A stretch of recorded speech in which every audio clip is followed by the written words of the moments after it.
On today's episode of the Football Fellowship podcast, we're going to be breaking down all of the weekend's Premier League action, including that record-breaking Sunday, which saw the most goals ever scored in a 5-game Sunday.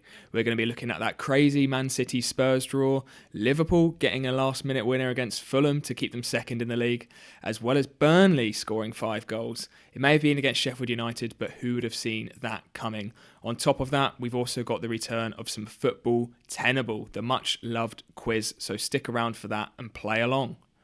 That was Toby with intro. My name is Mev. Thank you everyone for joining us on this week's episode of the Football Fellowship podcast. We should get straight into it. As you said, there's a lot to talk about, a lot of goals, and obviously the first place to start with is Manchester City 3, Tottenham Hotspurs 3, and what a game it was. Going into the game, you thought it might be one of those which had a crazy score at the end of it, and it didn't disappoint. Spurs went into the game after the back of 3 straight losses. Manchester City with a shaky defence going into the game, and the game panned out exactly like that. 3-3. What did you make of it, Toby? Yeah, I think first half, I wasn't surprised that Spurs were still playing as they are, still playing under Postecoglou's style of trying to play out from the back. And it was actually a long ball which got them their first goal. Just a hit and hope from Kulusevski up into Son, who luckily was coming up against Doku, maybe not the most natural defender, and put them 1-0 up. And I think from that point on, we thought, okay, Spurs have got a really good chance here. They can invite some more pressure from City, win that ball back low and play it up quickly, and maybe steal 3 points, because those first 10 minutes, it could have really gone either way. But unfortunately, in that first half, it didn't. The game completely flipped, I think, from that Son goal. And City were absolutely dominant in that first half. Spurs were still trying to play it out from the back, but just making way too many mistakes, way too many individual errors of giving the ball away. Vicario gave it away a couple times, Emerson Royale, and City were able to get back into the game fairly quickly and completely turn that first half to be their own. Yeah, I think Manchester City had a game plan, and the fact that they were going to let Emerson Royale have the ball, the fact that he's playing right centre-back in that game is just mental, to be honest. I mean, if you think about the fact that when Conte was at the club, Stielini, Ryan Mason last year, just the fact that like Emerson Royale is playing as a right centre-back alongside Ben Davies, and the fact that they're trying to play the ball at the back, I think it's madness, but it is the way that the Spurs side under Ange Postecoglou are playing. And it does get them rewards, but sometimes it does shoot them in the foot. And like you said, they tried to play the ball out from the back. Julian Alvarez ended up dispossessing Emerson Royale. Then the ball ends up falling into the feet of Bernardo Silva, and who obviously finds Phil Foden for the second goal. And I think it was one where Manchester City in that first half absolutely dominated on the ball. Spurs were trying to counter Manchester City as much as they could, but we're struggling, obviously, apart from that first opening goal. I think Brian Hill was struggling against Kyle Walker. He was giving a lot of energy, and he was trying to run at Kyle Walker as much as possible. However, he just wasn't getting the best of him, and it's hard when Kyle Walker is arguably one of the best fullbacks in the league.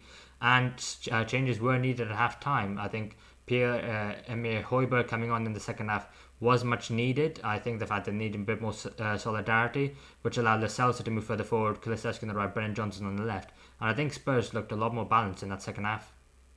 Yeah, that Højbjerg substitution was what changed the game. Not just him himself coming in, but the change of Spurs' shape a little bit. They looked a lot more comfortable at the back on the ball. They were actually able to pass the ball out and make a few decent chances in that second half. For me, in that second half, Spurs overall were probably the better side. I think they were able to move the ball really nicely. The centre-backs looked a lot more comfortable having Højbjerg sitting in front of them and playing it out. And it allowed Pedro Porro and Udogie to invert a little bit more.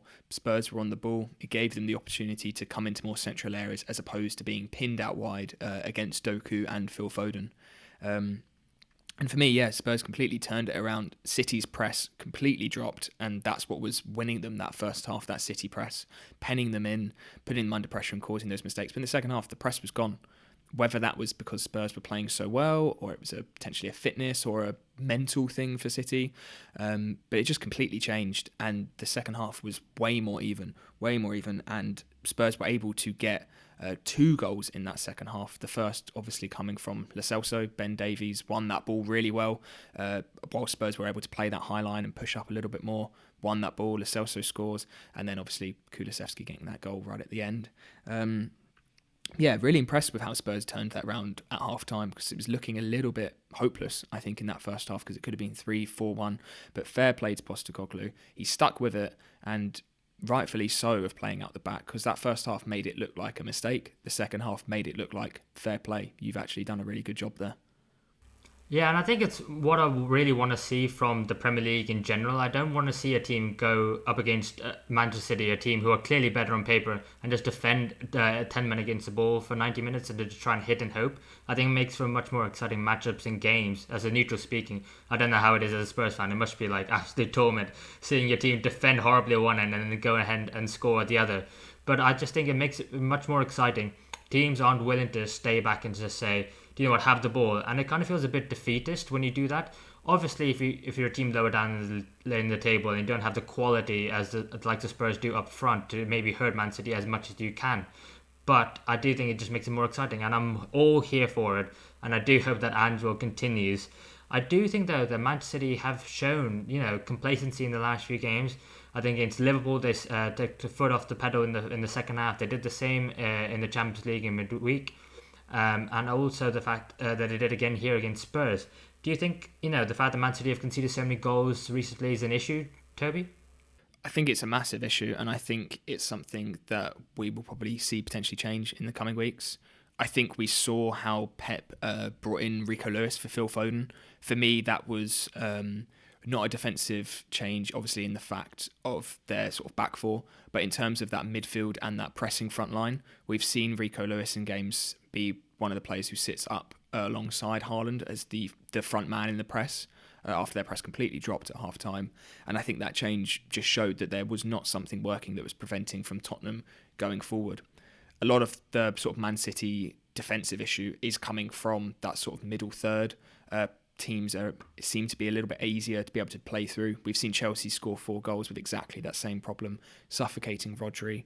And I read an interesting article published, I think it was actually by the Premier League on the Premier League app, saying that Akanji, being the one who is coming in to sit alongside Rodri, is really restricting their manoeuvrability and their agility in the middle of the park.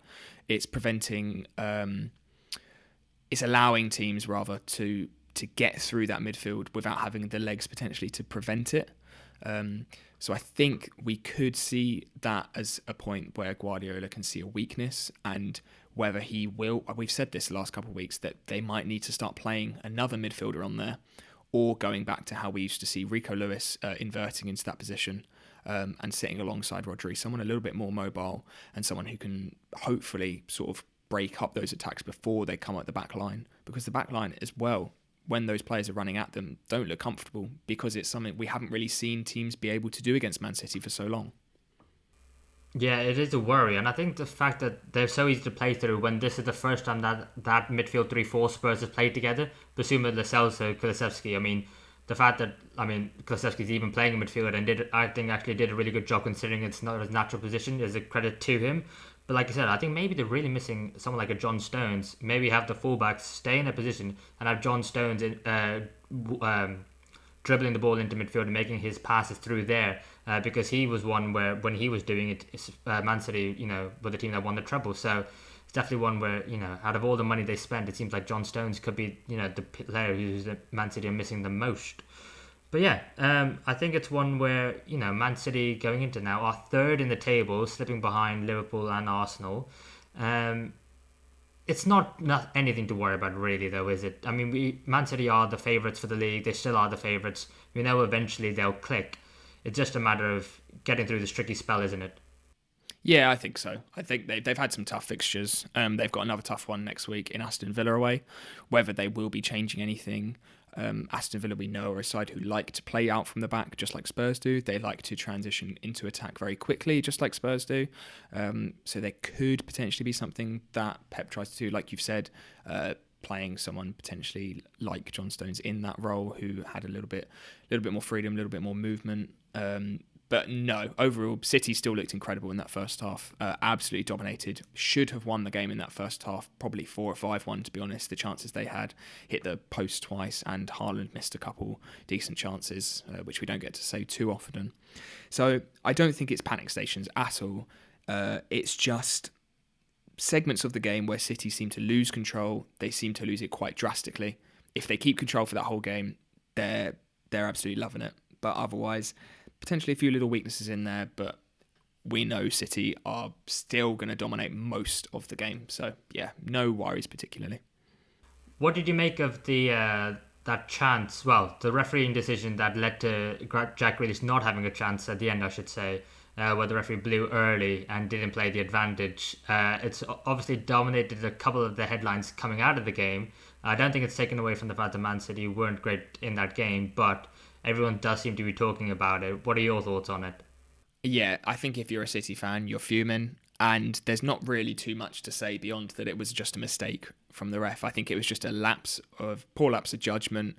I think maybe he thought that Grealish wasn't quite going to get there, because there was a very slight split second where that ball had just left Haaland's boot. I think the defenders had almost stopped and Grealish had kind of stopped as that ball was moving, as he blew the whistle. Then they all started moving again. It was really strange. It was just a very, very slight split second, which I think is why. And you could see it on his face straight away that he thought, I've blown literally, or put that whistle to his lips a split second too early. And it was a really costly error. Whether Grealish would have scored, we don't know. But to have an opportunity like that at the death, yeah. What are your thoughts on it? This similar? Yeah, I completely agree. I think the fact that, I don't know if you've seen the clip of the fourth official and Guardiola talking, and it's the fourth officials, the look on their face, just the fact that they're like, don't know what's going on here. Why did he do that? I think it just shows it was a mistake. I don't think there's any intent behind it. I don't think it's intentional. I thought the referee had a really good game up to that point. I thought they were playing advantage really well throughout the game, which is a surprise when the referee did bring it back and didn't play advantage, especially considering Haaland got up so quickly. I think it's just one that happens. I don't think we should let it distract from the fact that, Spurs played well in this game despite the numerous injuries that they have. Manchester City, obviously defensively were quite poor in this game and should have really put Spurs to bed. But I think the worries for Guardiola is that if that game was played again, that game would probably still end up 3-3. And I think that's what he needs to sort out. Yeah, true. It's difficult to sort of blame one refereeing decision on dropping points, and I'm sure Guardiola isn't going to do that because he is that manager who's going to want perfection. And I also like that you're shouting out the ref having a good game, because we don't get to hear that too much. Ref can have a good game for 89 minutes, and the one mistake is all we hear about. There is obviously a bit of a refereeing and VAR potential problem in the league at the moment, but like you say, I think 90% of the time they're doing a good job, and I think in that game I completely agree. Sort of thinking back, a lot of advantage, not too many sort of overreactions from the ref, and just let us enjoy a really good game. Yeah, absolutely. And we should move on then to Burnley 5, Sheffield United 0. This is definitely a game that people needed to keep an eye out. Two teams who are in the relegation zone before the game started. But the fact that it was so one-sided and then Burnley absolutely dominated was surely a surprise. Yeah, I think we could have seen like a sort of cagey encounter, both teams maybe not wanting to commit too much because of obviously if the other team's winning is so detrimental to the other. But fair play to Burnley, they completely stuck to their guns, stuck to their style of play, and it worked. It worked brilliantly. Just getting that early goal would definitely have been Burnley's and Vincent Kompany's game plan. Get that early goal and then just keep hold of that ball. Wait for Sheffield United to come out, because we know they're a more defensive team. They're going to play a lower block at 5 at the back, and just let them come out and play around them. And that's exactly what happened. We've seen this from Burnley in the Championship last season. We've seen this in a few games this season. The first one that comes to mind for me is the Burnley-Spurs game, where Burnley started that game really well, got some goals and invited Spurs in to try and play around them. Obviously, the difference in quality and the difference in scoreline, Spurs winning 5-2 and Sheffield United losing 5-0, I think is sort of the difference. And we've seen this in the Championship last year, getting those early goals, playing their football, playing around them and just battering teams. And that's exactly what happened here. On the half-hour mark, already 2-0 up, almost already game over. And it was just that start for me, for Burnley, that really won it for them. Yeah, absolutely. I think even it was just epitomised with the first goal. Jay Rodriguez, the 15th fastest goal in Premier League history, within 15 seconds. The second time he's actually scored within 15 seconds once as well for Southampton. And I think it just epitomised it, because I think for that first goal, the fact that there's about 3 50-50 challenges and Burnley win every single one of them, and then Charlie Taylor puts the ball into the box, I think it was just such a positive start. right from the off, and it showed from their body language just how much that game meant and how much it meant for their survival as a whole. Because not only the result and the 3 points, but the confidence that gives to the whole team, their first home win, and to be that comprehensively, if it's just maybe a 1 or 2-0, you kind of go, okay, it's just Sheffield United, we got the win, the 3 points, that's what matters. The fact that they battered them, and thoroughly battered them, they dominated possession throughout the game, they dominated momentum, they had all the chances, and I think Burnley definitely deserved the 3 points today. And it's going to be really interesting to see where they go from here, because of the fact that now that they've got one game, if they can get on a run, I mean, I know it's tough and the fixtures are coming in thick and fast, but maybe that's a good thing for Burnley at this moment in time. If they do drop points or lose a game, then they don't have time to dwell on it too much, and they can just go into the next one and carry on with this momentum. Because 5-0, it was a terrific performance. I think Amdouni had a fantastic game, Kolyosha had a fantastic game. I think, the whole attack, it was just, even the second go from Brun Larsen, I think that touch and finish, it was almost Mo Salah-esque, if I do say so myself. But I just think it's a fantastic performance by Burnley, one that they need to be really proud of, but really, really, really worrying for Sheffield United, isn't it? Yeah, it was just poor from the start, really, conceding a goal that early, completely switching off and allowing Burnley to get through like that. And for me, the biggest disappointment for Sheffield United was Ollie McBurney's red card. It was just absolutely stupid. He was lucky, I think some would say, to not get a straight red for the first one. We've seen them given, I think maybe there wasn't too much force behind it, is why the ref didn't give it. But to just do it again and get a second yellow card before half-time when you're 2-0 down, he just literally threw the game away for Sheffield United. After that, they had no hope. They were struggling to keep up with Burnley, passing it around them before he was sent off. Down to 10 men, absolutely no chance. I just think it was idiotic and just completely ruined the game for Sheffield United. And then there was that point after the first half where they kept Burnley a little bit quiet, sort of 20-25 minutes before they got their 3-goal haul within 10 minutes from the 70th minute onwards. And they did well to defend with 10 men. We've seen Sheffield United defend well at times this season, but just weren't able to get out, weren't able to create much. And it does make you worry if you're losing 5-0 to a team who are down there with you. What are the chances of you getting any sort of result against teams who have got more points and are much stronger than Burnley, really? So yeah, they got some tough games coming up as well, and it's not looking good, especially with the way you're looking at sort of Everton are playing, still playing well despite their points deduction. Luton do seem to be getting better week on week, and now Bournemouth as well. Even they're starting to pick up a lot more points than they were at the start of the season. And Sheffield United still potentially a few question marks over them compared to the other teams. Yeah, I think all the other teams have shown the fact that they can get a result, whether it's scrappy or not, or if it's convincing or not. But they've all been able to show an ability to keep clean sheets and score goals at the same time, and Sheffield United can't do either, let alone at the same time. They're still 20th, they're still rock bottom of the league. Burnley obviously leapfrogged them, but obviously they're only 4 points off Luton Town with only 14 games left. And obviously there were rumours on Twitter today that Paul Heckingbottom was going to be getting the sacked and be replaced by former manager Chris Wilder. At the time of recording, that is not confirmed by Sheffield United. It's just rumours and speculation. But it does seem like that is likely to happen, and it's only a matter of time. But like I said, they still have 24 more games to go. They're only 4 points off being safe. It's still enough time for things to be turned around. Do you think a manager change will make an impact, or is it, is the squad just not good enough? Like you say, it's still fairly early. We're only 14 games in, not even halfway through the season yet, and the gap's not too big. But I could imagine someone like Chris Wilder coming into the club. I don't think we're going to see any sort of drastic change of style of play, any sort of drastic change of personnel, of the sort of starting lineups, because their squad isn't too great. I don't think there's really too much they can change or do. But maybe just that change of manager. We see it sometimes, that sort of new manager bounce on teams who are looking like they're going down. Someone like Chris Wilder, who had that fantastic season with Sheffield United when they first came up. They played a not too dissimilar system to how they are playing now, minus the overlapping centre-backs that we saw under Chris Wilder's first season in the Prem. So he could be someone who knows the club well, someone who can get them training well, and maybe get them a few more points. If it is going to get them even 3 or 4 more points across the whole season, then it's worth them giving it a go.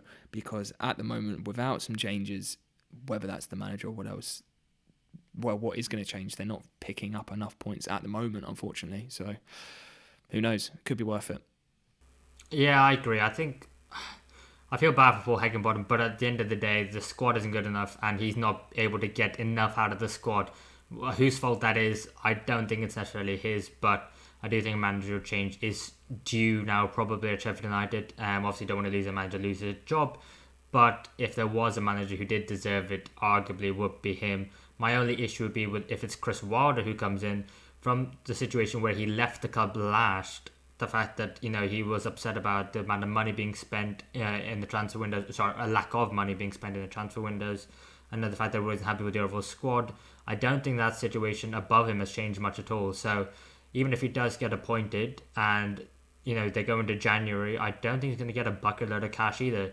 So I don't see why he personally would want to come long term, apart from maybe the fact that he hasn't been able to get a job elsewhere, and I don't see any other manager potentially picking up the Sheffield United job who is available at the moment. So it might be one where they mutually benefit each other, maybe just until the end of the season. I don't know.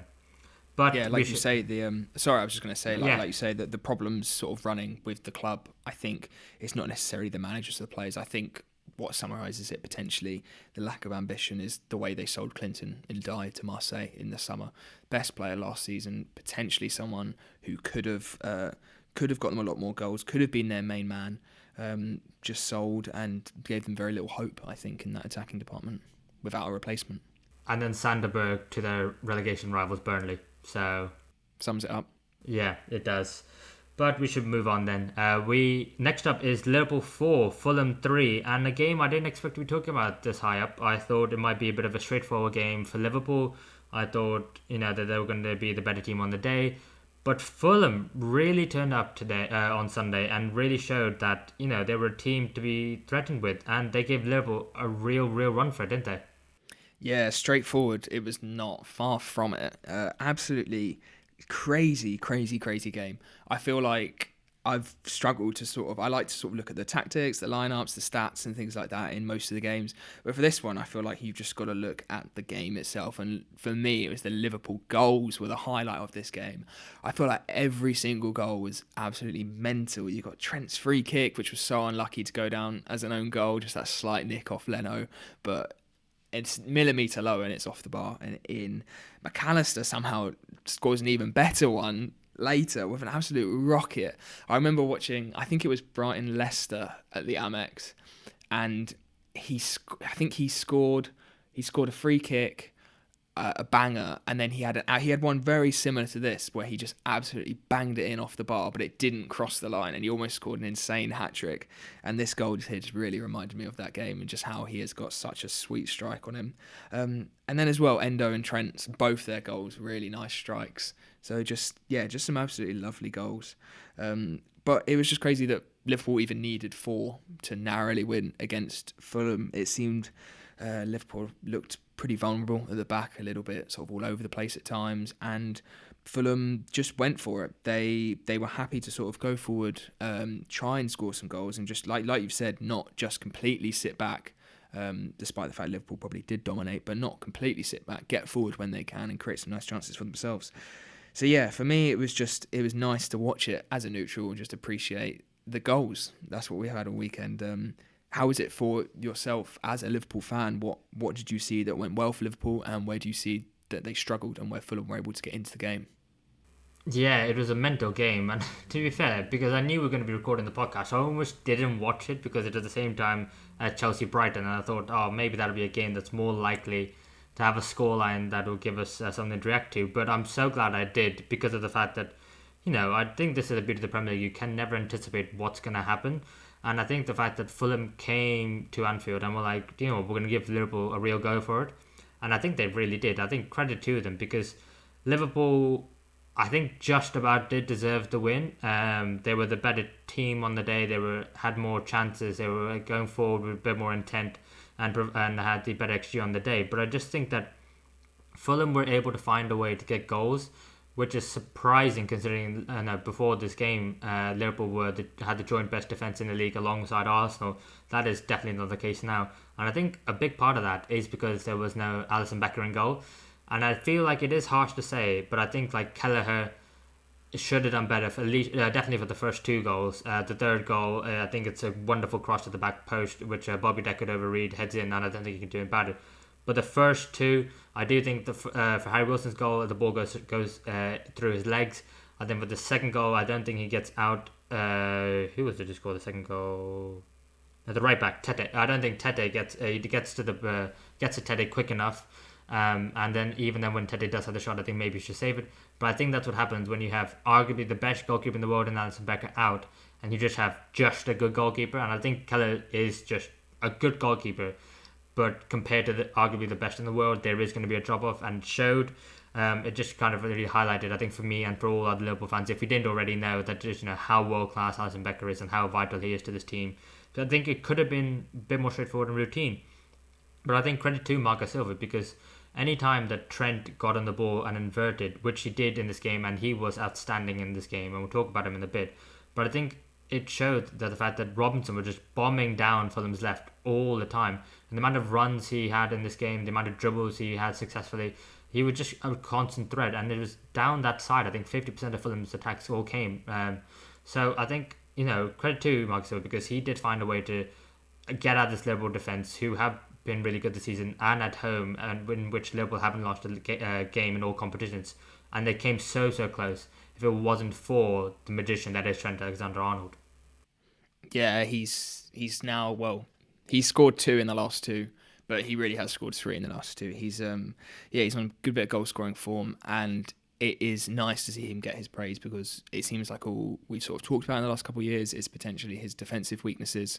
And I think in a lot of people's sort of rankings and how they rate him as a player, he's really seemed to have dropped down because of that. But for me, his quality on the ball and what he brings to Liverpool hasn't gone anywhere, and what he can potentially bring to England, potentially if he does sort of become a part of the sort of starting 11 or whatever. Just such a good player. So just such a pure footballer, I think, in the way he's always just great crosses, great long balls, and I think even his short game is actually quite underrated. The way he can invert and keep that ball, rotate that ball. He's not always looking up to ping long passes. He brings a lot to that Liverpool midfield. But like you've said, Fulham attacking down that left side, I don't think the weakness is just on Trent. He's inverting. He needs some sort of cover if you're playing an inverted fullback system. You need a system that's set up to prevent that. You're looking at sort of Arsenal, the start of this season and the end of last season, with the way Zinchenko has played. We have had cover there. Granit Xhaka in that left-sided 8 last season, and Declan Rice sort of as that 6 and dropping in this season, or Gabriel coming across as left centre-back. And we've seen that through City throughout the years. They've always had that cover when Cancelo used to invert, Nathan Ake playing almost both roles in that centre-back and left-back at times to cover for that, to allow these incredibly creative fullbacks to invert into that midfield. And I think that's something that Liverpool haven't got quite right just yet. A little bit too reliant potentially on Van Dijk to control that defence and not have the cover set up for Trent when needed. And we saw that today. I think both fullbacks, including Tsimikas, maybe struggled a little bit defensively in this game. I think Tsimikas should have done better for, I think it was Deckard over Reed's header. Seems to sort of lose him and just had no chance really at the end. But I guess that's the risk you have with playing attacking fullbacks, whether they're inverting or overlapping. High risk, high reward. And luckily you had both. You had both had the high risk and the high reward this weekend. What were you thinking when Fulham went 3-2 up? Did you feel that they were going to rob the points, or did you think you still had a good chance of getting something out of the game? It was 50-50 at that point. I think the belief that this is a Jurgen Klopp side and the fact that they never give up, they are able to come back into this game, and that belief never left me. I did worry a little bit because of the fact that the front three really weren't clicking in that game. Salah, who is very close to get another record milestone in terms of goals for Liverpool, I think maybe he was trying a bit too hard to get his goal, so I think he didn't really have the best game. Darwin Núñez, we know he can be hot and cold. Today he was blowing very cold. Luis Diaz wasn't having the best game on the left either. And then that midfield, Gravenberch was okay, Szoboszlai was okay, but nothing was really clicking going forward. And I think everything did click when Klopp made his substitutions, which he brought on Joe Gomez and he played him at right back, and then he moved Trent Alexander-Arnold into midfield. And I think that also, he was really good in midfield. I'll honestly say it, and we know he's been good in midfield because he plays there for England and he does a really fantastic job, and he's very creative, and defensively he's also very sound. But it allowed Trent to take the game by the scruff of its neck, and allowed him to get the ball for that second goal and be more creative with it, and which actually unlocked the attack a bit more from there. So it did pose a question mark about, going forward, where should Trent be long term, because it's the first time I think, well, from my memory anyway, that Liverpool and Jurgen Klopp have played Trent in midfield. Obviously, he didn't start the game there, but he did end up there, and the substitutions were intentional to put Trent into midfield. He wasn't inverting from any right back position. It was him in midfield. So that was very interesting. But I think that allowed Liverpool to get the win because he was the best on the day. When all the forwards weren't clicking, he was the one who, really shone. I think even in the first half, he was getting the ball from the goalkeeper and driving into the Fulham midfield. And I think it just goes to show that, he is another player along with like the Salah, Nunes, Gakpo, Diaz, Jota, who is going to be vital to Liverpool if they are to sustain a title challenge. And obviously they are now second in the league. But you are the Arsenal fan. You are not biased like I am. Do you think Liverpool can seriously be in the title challenge this year? Yeah, of course. I think if you're this close to first place this early in the season, you at least have to consider it. I don't think that sort of title race is defined for me until potentially even sort of getting into late January. I think when there's maybe sort of 15 games left, I'd say that's when the title race probably begins. But at the moment, if you carry on as you are, playing as you are, Arsenal and City the same, then it's most likely, I think most people are sort of looking at a 3-horse race this season, and it's building to that. We've got the busy Christmas period coming. We've got Liverpool playing Arsenal on the 23rd of December. That could be an absolutely massive game. I cannot wait for that. But at the moment, Liverpool seem to be playing really, really well, especially going forward. And like the cliche goes, when you can pull out a result like that, even at times when you're struggling against a Fulham side who we've sung their praises and given them a lot of fair play for how they took this game. But yeah, if you can come out and get 2 goals late like that, it's always the sign of a great side who can pull it out. We've seen that sort of Arsenal and City in the last couple of years, able to get late winners when needed, and that's where the difference is made, and that's how you can get yourself into that title race, definitely. No doubt for me. Very well said. I completely agree. What would you have said if I would have said if I said Liverpool aren't in the title race? You've got absolutely no chance. Well, I know you wouldn't say that, Tobes. I know, as my fellow co-host, that you have a very sound football knowledge, and that you definitely wouldn't be saying that. Should we get your knowledge on Chelsea 3, Brighton and Hove Albion 2? Another goal-filled game, an absolute bonkers game. This one. More refereeing decisions, I think, although probably right in this game, but definitely more goals. And from Chelsea, who ended up getting the win after responding to a disappointing result away to Newcastle last time out. Yeah, they were able to pull out a really good victory against a decent Brighton side. A Brighton side maybe who have struggled a little bit more in recent games, and where that struggle has come from is defensively. They have still not kept a Premier League clean sheet. They were able to keep a clean sheet away at Athens in the Europa League, and even then they did not play their best in that game at all. And it was 20 minutes in and Brighton were already 2-0 down from set pieces. Just seems completely all over the place defensively. Goalkeeper didn't look confident. He was just sort of in a bit of no man's land for both of the goals. No leaders in that middle of the park without Dunk, and just a completely makeshift back line. Being perfectly honest, seeing Hinshelwood playing left back, an 18-year-old central midfielder who has looked really uncomfortable in that position defensively. He seems like a decent player going forward and on the ball, and when he's played in midfield, he's had a couple of good games, but in that left back position, just feel sorry for him having to be put there. And unfortunately for Brighton, they don't have any other option. Estepinian's obviously injured. Milner now coming off the bench is someone who could potentially play left back, and even then that's not comfortable. And just, they've really struggled, and Chelsea were able to take advantage of that through Enzo Fernandez and Levi Colwill. And from that point onwards, just sat back a little, let Brighton have the ball, and said, we've already got a 2-0 goal. what are you going to do about it? What are you going to do there? You're going to have to come to us. And even from that point onwards, Brighton still did struggle to create many chances and get back into the game. So yeah, that nice early start for Chelsea against the struggling defence of Brighton was, again, almost where the game ended so early on. Yeah, almost. Thankfully for us, there was a bit more happening in the game. But I do think on the first two Chelsea goals, it was really interesting from the corners, especially that Conor Gallagher was putting in low, hard-driven crosses towards the back post. I don't know if it's something they worked on tactically, but it really seemed to work. In fact, they got the first ball, they got the second ball, and quite often they were causing Brighton a lot of issues from those set pieces, which might be an issue that Brighton might have to look at defensively, because the fact that Brighton have conceded so many goals this season, that the fact that you almost think there's probably, as an opposition, you think there's so many ways we can score against this team. The issue is you got to try and keep them out from the other end, which they are decent at, and eventually they did score. Chelsea took their foot off the gas. Brighton worked their way into the game, and they were able to get a goal back through Buonanotte.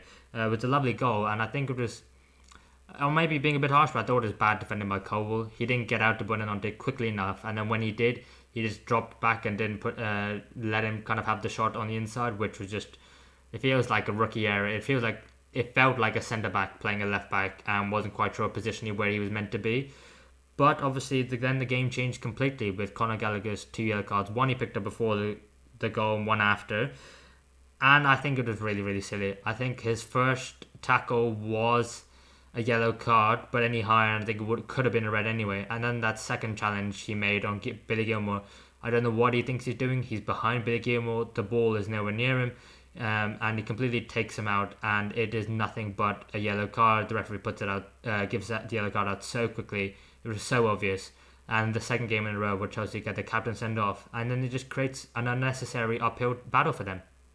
Yeah, it was exactly that. It was just stupidity. It was the same as the Ollie McBurney second yellow card. Just no need. You know you're on a yellow card. You can't be making challenges like that. And especially in games like this one where Brighton were coming back. They were creating some more chances, dominating the ball. And to go down to 10 men and risk that could have been a huge blow, especially, as you said, Chelsea captain on the day. Chelsea were able to hold on, get back another goal through the Enzo Fernandez penalty, won well by Mudryk. It was interesting to see him start on that left-hand side. No Cole Palmer starting against Brighton, which I was surprised at. Still playing that sort of hybrid 4-2-3-1, 4-4-3-3 system without sort of a real number 10. But it worked well for them today. And yeah, Brighton just left it too late to get their second one back through João Pedro, who seems to be coming off the bench and scoring a lot. Potentially someone they may need to look into starting. Obviously, Adam Lallana started this game. Just Brighton's shape seems very, very strange at the moment. We're seeing Adingra playing on that left, but really coming inside and being that last man with Ferguson dropping in. And I know they've had European football, but they do seem to be struggling out wide. I think we see Matoma has been starting on the bench a lot. Pascal Gross obviously didn't start this game as well. They're missing Solly March. They're missing now Ansu Fati as well, who's injured.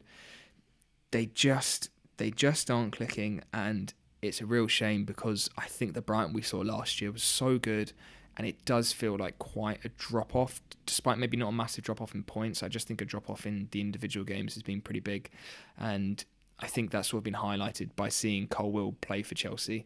Not even play particularly that well for Chelsea this season, but last season he was so good for Brighton sitting alongside Dunk, and it's a shame that he couldn't have stayed and potentially helped them perform a little better this season. But yeah, big 3 points for Chelsea against a decent side, and that'll be good for them in the league and for their confidence as well. Yeah, absolutely. We should probably mention the penalty for Chelsea, the Milner challenge on Mykhailo Mudryk. Obviously, there was some debate about was there enough contact for it to be a penalty or not. I think it was soft, but I think since the referee didn't give it on the pitch, that the VAR shouldn't be overturning it. But if the referee gave it on the pitch, VAR shouldn't be overturning that either. It was a difficult one for me. I can understand why Brad fans were aggrieved. What did you make of it? Yeah, that's an interesting take. I'd probably say I'd agree with that in terms of maybe not VAR intervening either way, but I think it was his sort of legs that were clipped for me. I suppose I feel like when you're running, especially when you're as quick as Mudryk and you're running straight. I feel like it does not take much for one leg to be able to clip the other. And for me, maybe that's just because I'm normally, like, when I play football in real life, I'm a striker or a winger. So I know, like, if you get that slightest little nick, it can just completely throw you off. So I would probably give the benefit of the doubt here for the forward. The defender was sort of struggling to get back. I would probably say it was a pen, but it was surprising, I think, to see VAR sort of intervene and say that it could have been, as they quote, a clear and obvious error that it wasn't given. Yeah, that's fair. I suppose that's why you're the striker and I'm the defender then, isn't it? Yeah. Yeah. But there was no refereeing decisions needed in the next game because Newcastle United won, Manchester United 0. Newcastle were definitely the better team on the day. They definitely wanted the game more. They definitely deserved to win the game more. And Man United were shambles all over the pitch, and they looked really legged from their trip away to Galatasaray. But Newcastle were also coming back from a trip away to the Parc des Princes against PSG. And Newcastle, despite the fact that they weren't able to return this side because of the injuries that they had, just dominated Manchester United from beginning to end, didn't they? Yeah, it was. That's the word for it. Dominant. There's not really too much to talk about, sort of tactically in this game. Just the fact that Newcastle were just all over them. Some of the key stats for me why Newcastle dominated this game: 82 duels they won, Newcastle, aerial and ground, compared to United's 46. Just wanted that ball more, got that ball more, and United as well. Long ball completion at 14 out of 51, 27%. Looking for those long balls out from the back just did not work at all. Really struggled to get out, really struggled to make chances, and just Newcastle were absolutely running riot in this game. Trippier, another assist. Gordon, another goal. Both of them playing really well, which brings nice balance to them. Playing really well down the right with Trippier and down the left with Gordon. Just one quick mention for a player I think had another amazing game and is slowly becoming, for me, one of the best midfielders in the league, is Joelinton. Just absolutely complete player. He is becoming a true complete number 8 for me. 3 key passes, 3 interceptions, 3 tackles, 2 out of 3 dribbles, and 15 out of 20 duels, aerial and ground. Just so good. And like we said last week, I think he's so likeable as well. I think we love that sort of redemption story he's had, where he was brought in as a striker, hated by the fans because he didn't score and how much he cost, and now he actually is becoming one of the best midfielders in the league. So good, completely ran the show and gave United no chance. I absolutely agree. And you know what, I'll give a shout out to some of the younger lads as well, because I think Miley midfield has looked exceptional. For the fact that he's 17, he's 18 in May. I mean, the fact that he should still be doing his A-levels and the fact that he's putting in such wonderful performances against top oppositions. You know, he held his own in that midfield against PSG in midweek. He did it again today against Manchester United. And I also think the fact that Tino Livramento at left back, not a natural position, but a position that he can play, coming in for Dan Burn, which was a massive blow when he did get injured. And the fact that now there's more balance in that Newcastle side. They can attack not only down the right flank, but the left flank as well through his partnership with Anthony Gordon. And I think it actually maybe offers an interesting situation for Eddie Howe when Dan Burn does come back fit, in the fact that do you bring Dan Burn back in straight away? Do you play Tino Livramento at left back? You know, and the fact that now Livramento has shown how much quality he does possess for Newcastle, that he could easily be back up to Burn and Trippier, and, you know, has some quality. And I think it's another fantastic example of great recruitment by the Newcastle side since the takeover. And I think there's 2 young players who have just, you know, really hit the ground running, along with the other young player, obviously Anthony Gordon. We forget how young he is. But Manchester United, very, very poor performance. It was disappointing, actually, in the fact that, you know, you thought maybe there'd be a game out of this, but they didn't really look like they're up for it at all, did they? No, just completely rolled over. I think there was no ambition. There was no, too much of a game plan, really. I think they just let Newcastle play at times. No plan to stop them, no plan to create chances of their own. It just seemed completely fall flat, and really one of their worst performances of the season, I would say. Newcastle did create some good chances and could have scored more. And I know it was only a 1-0 loss, but I think it was just the way Man United went about it for me was so disappointing. And like you said, they could have gone and really gave them a game. We could have seen a good game between, on their day, 2 good sides. But unfortunately, there was only one good side on that day, and it was Newcastle United. Really poor. Yeah, it really was. I think arguably the best player on the day was Kobe Mainoo, and the fact that he's just an 18-year-old, another teenager on the pitch. But I think he held his own really well. He wanted to receive the ball, and when he did, he was able to turn and find passes and make aggressive passes as well. It wasn't just passing backwards. But I think the more experienced players really let them down. I think Rashford was poor, Bruno Fernandes was poor. I think that whole back line wasn't great. I mean, I thought Maguire was the best at that back line, as he has been of late. But it is one where, they have one good performance, one bad, even performance. They have one good result, I should say, because even against Everton, they didn't dominate the game. They dominated the result. But, a team who are, 7th in the league at this moment in time, no goal difference is 0 compared to Newcastle, who have overtaken them with a goal difference of 17. I don't really know what to make of Manchester United. They're a bit of an enigma, and at this moment in time, I don't know what they should be trying to achieve come the end of the season. Do you have any ideas? I'm not too sure, and I'm not too sure if they know just yet either. You would have thought the goal again, I think, would be top 4. They might have felt a little bit lucky to get it last season with a few teams dropping off, and I think that should have been their goal at the start of this season to improve, get better alongside those sort of teams who struggled a little bit at times last season. Your Liverpool, your Chelsea. But yeah, I don't know where it's going. It seems to be sort of up and down all over the place, really struggling in Europe. We see them bottom of their group in the Champions League now, and they're going to have a massive game against Bayern Munich, who may rest some players as they know they are finishing top of the league, so they do have a chance there. But I don't think we'd be surprised if they put out another poor show and just don't even drop down to the Europa League and finish bottom of their group. It's a poor one, and I'm not sure what... There's positive changes, like you say, Kobe Mainoo coming in, I think has been really positive and he's brought a lot, but it's just not enough at the moment, and some good changes are needed, and they're needed fairly soon. Otherwise, they are going to be a struggle to be catching up to that 4th place. Yes, but do you know what time it is of the quiz? No. Oh, I think you've given it away. So I think no. It might be quiz time. It is quiz time. Up the Tennable. That's why I let you do the transitions into the quiz. Yes, it is Football Tennable. You got to name 10 football related terms. Obviously, I am winning going into this week. Not by much, I don't think, though. No, by 4 points after 5 rounds. Points. So we're at the halfway mark now, and you're 4 points up, which is a decent lead. But I'm coming for you. Yeah, there's still time for me to bottle it.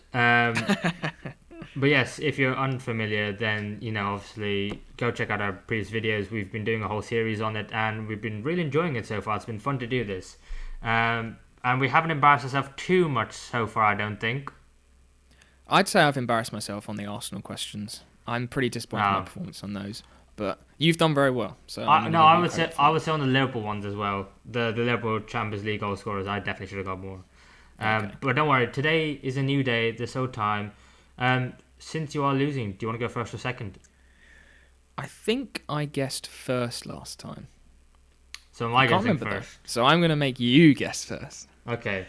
I will guess first. I've got an interesting one this week. I'm just going to get my timer up. Okay. Go on. What have you got for me, Toby? So, are you timing yourself? Oh, you can time me as well to make sure I'm not cheating. Yeah. Okay, you have... Not that I would. 5 minutes. Yeah. To name 10 Ballon d'Or winners before the year 2000. Oh, no, I can't do that. Your time starts now. I can't do it before the year 2000. I just can't. Okay. I will give you a hint. Okay. I don't want to throw you off completely. But before 1995, there was only European players were allowed to win the Ballon d'Or. 1995. But between 95 and 99, there could obviously be non-Europeans. But just that's I feel like I should let you know that. Okay. Okay. So. Right. Was Figo 2000 or was he 1999? Michael Owen. Oh no, I'm gonna get 0. Right, I think Figo was 2000, but I will say Figo. He is not Tennable. He was 2000. Yeah, that's so fine. Upsetting. Okay, that's fine. But I knew I just had to say it. Yeah. Oh, I honestly don't know. I'm trying to think. I think Ronaldinho in R9 with noughties. Oh, yeah, they were noughties. I honestly don't know. I was born in '98. Tebs. You were born in '98. Oh god, this is gonna be embarrassing. I'm glad I've given you a tough one as well. I'd try and think back to sort of 60s, 70s if you can. Some of like the real legends of the game. But only Europeans. Okay, don't panic. Okay, I will say Yashin. Lev Yashin is definitely tenable, the only keeper to win the award. Yeah. Okay. 1963. Okay, let's go with Maldini. Maldini, I think, unfortunately, is not tenable. I don't think he has ever won the Ballon d'Or. Okay. Am I going to go Cafu or Carlos? Let's go with... Oh, should I go with either? The defenders, I'll save them for the end. God. Oh, Ruud Gullit, would he have won one? Zidane. Was Zidane? You've got 2 minutes, 15 seconds left. Zidane was noughties, wasn't he? Well, he might have been.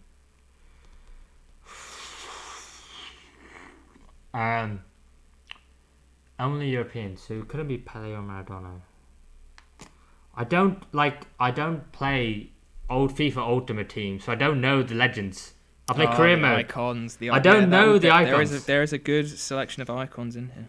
I don't know the icons. What year did the Ballon d'Or start? I think it was 56. 56, yeah. Surely then Bobby Charlton's there. Bobby Charlton is tenable. 1966, when England won the World Cup.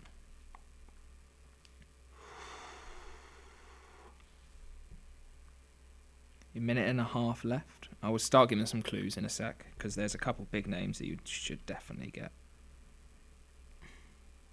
There's players who have won it 3 years in a row. Famously, potentially. 2 years in a row. That doesn't help me. There's a couple names you have said that you were worried about them being post-2000. Yeah, I don't have much time. Let's say Zidane. Zidane is tenable. He won it in 1998 France World Cup. Trying to think nations. I mean, who from France have won it? There is a Frenchman who has won 3 in a row. There is a Dutchman who is one of the GOATs that you have not mentioned yet.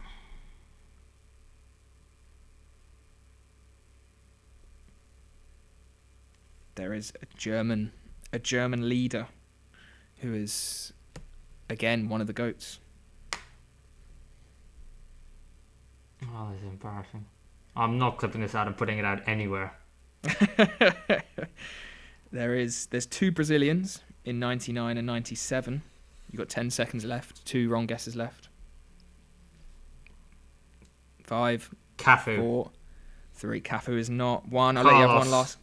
And Carlos isn't either. And that is the time. 3 out of 10 in this list. You are going to kick yourself at some of these names. I know I will, but I just don't remember them.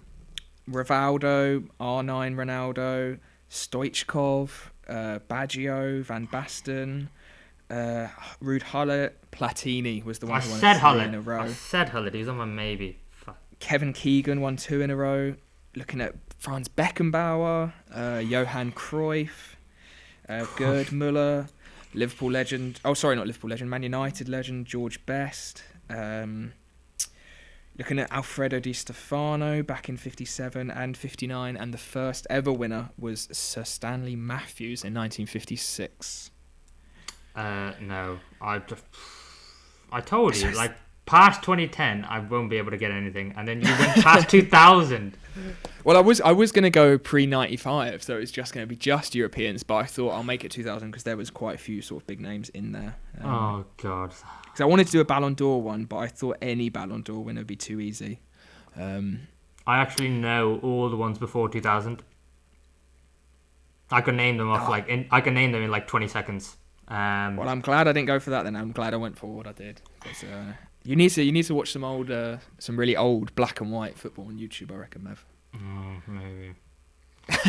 Oh, that's embarrassing. 3 out of 10. Unlucky, son. Oh dear, it's not unlucky. It's just poor. Right, I feel better after you do shockingly as well. Okay. If I get a 7 here, it ties it up. You won't get 7. Right, Toby, you ready? I'm ready. I want you to name me 10 currently playing Germans in the Premier League. Your time starts now. Okay, currently playing. It's probably best if I go through the teams, I think. So Man City, I'm looking at Ortega. That is tenable. I don't know. I only learnt he was German recently. I thought he was like Chilean or something. I don't know if there's any others in City. Not that I can think of. Arsenal, Kai Havertz. That is tenable. He is German. Is there any others for Arsenal? They should come straight to my head, and they're not, so I'm just going to move on. Liverpool. Any Germans? I feel like there might be like your youth team or something, but I don't know them off the top of my head. So we're going to carry on and go to who's next in the league. Aston Villa. Again, I don't think they have any. Let's move on. Man United. Oh God, I don't think they have any either. Not that I can think of anyway. Newcastle. Damn, where are all these? Oh, I'm going to go for... Actually, I'm going to put him down as a maybe, because there's one at Newcastle, but I'm not sure if he's still there. He's a legend. Chelsea were Germans. They must have some German players, Chelsea, but I can't think of them either. Jackson, Madrid. Damn, this is tough. Yeah, I thought there were more Germans in the Prem than I realised. There's actually only 11 in the league. Blimey. Okay, so I think there's Kehrer for West Ham. I think he's still there. He is, and that is tenable. Nice. West Ham. Any others at West Ham? Don't know. Let's work our way down. Any at the bottom? Burnley. Sheffield United, Luton. I don't think I'm going to know any of them anyway. Hamer. No, he's Dutch for Sheffield. Burnley, I reckon have one, but I don't know them. Everton, do they have any Germans? Not in their starting 11. Nope. Who else is down there? Bournemouth. Nope. God, this is really tough. Who else are we looking at down that side? So it's Bournemouth, Crystal Palace. Do they have any Germans? You're halfway. Okay. I'm going to have to go for this then, just to get a name, but I'm going to go Loris Karius. He is tenable. Nice. Might be starting game soon with Nick Pope out injured. Yeah. Okay. What teams have I missed? Brentford. Oh, Brentford definitely have a German, but I don't know his name. There's Jensen, who's Dutch, I think. No, Danish. Norgard, he's not. I think he's one of the Scandinavian countries as well. Oh, Kevin Schade. He is tenable, yes. You're halfway in your list. Nice. Okay, 5 more. What mid-table teams are there? I'm missing a couple teams. Bournemouth, Palace. Dig the South Coast. Brighton. Pascal Gross. He is tenable, yes. Thank you. That's the team I'm missing. Pascal Gross. Okay, is there any other Germans in there? Is Van der Heck? No, he's Dutch. Mohamed Dahoud. He is tenable, yes. 1, 2, 3. You have got 7. 6. I've got 7. I'm happy with that. Right. Who else is? What other teams are there? I need to go through the table. Arsenal, City, Liverpool, Villa, Brighton, Newcastle, Chelsea, United. I did. It's around that 11th place. I'm definitely missing a couple teams.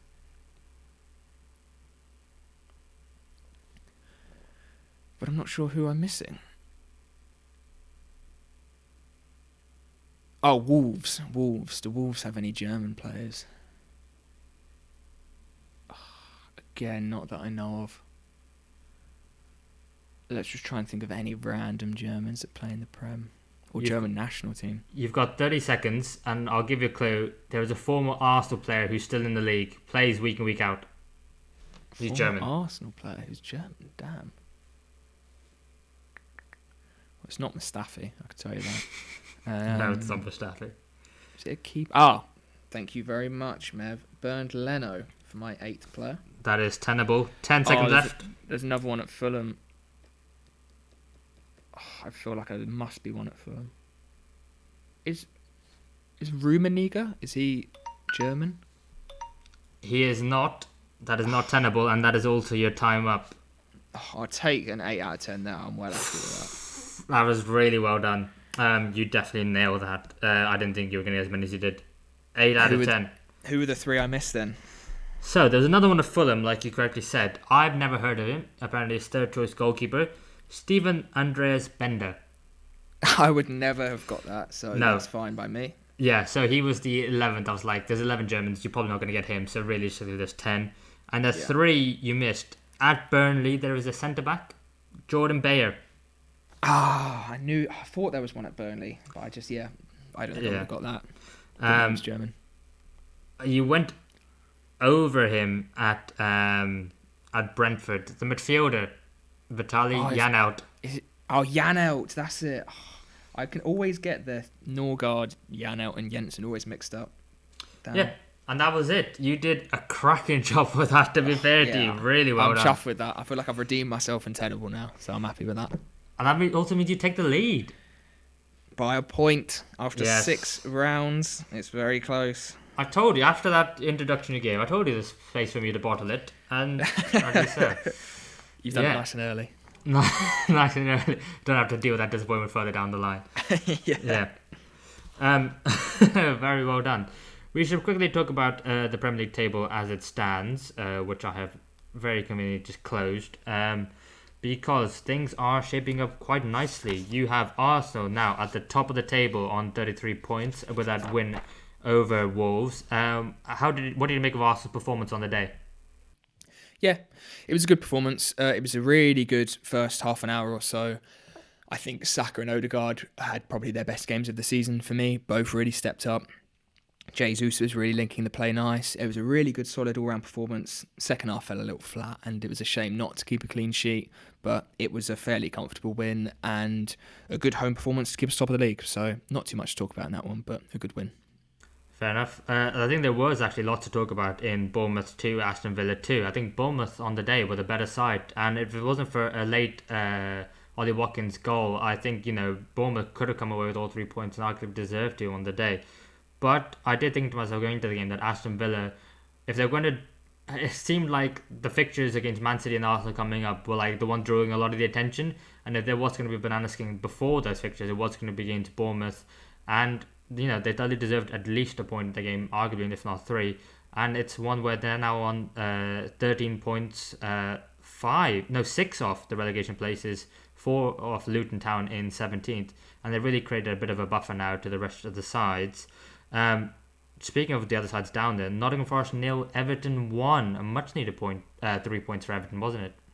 Yeah, really big. Again, really good performance. Everton still playing well. Without that 10-point reduction, they'd be up in, I think it's 12th now. So they would be far away from the relegation zone. And this result may have pulled Forest down a little bit more towards it. Another team sort of going into that mix of teams who need to start picking up points to stay away from that dreaded relegation zone. Last 2 games of the weekend, West Ham won, Crystal Palace won. Both teams sort of sitting fairly comfortable in mid-table. Etihad and Kudus with the goals. Kudus got another goal. He seems to be playing really well, settled in really well, and I think we could have expected that. He's a really exciting, energetic player. Couldn't imagine him fitting into most systems, and a lot of teams looking and thinking, we could have picked him up on a whim. And then finally as well, Brentford 3, Luton 1. Luton just outside the relegation zone still, despite the loss. So not too much harm on them. And Brentford moving on level of points with Chelsea in 11th place, just the top of that bottom half to round up the league. So yeah, got some midweek games as well coming ahead. Some good ones to look forward to. Yeah, absolutely. And I think there's going to be a lot for us to cover the next time we're on the pod. But don't worry, guys, we will have you all covered. Me and Toby will be here weekly throughout December and well into the new year as well to cover all the festive fixtures for you. Thank you very much for joining us on this week's episode of the Football Fellowship podcast. If you're listening to us on Spotify, please give us 5 stars.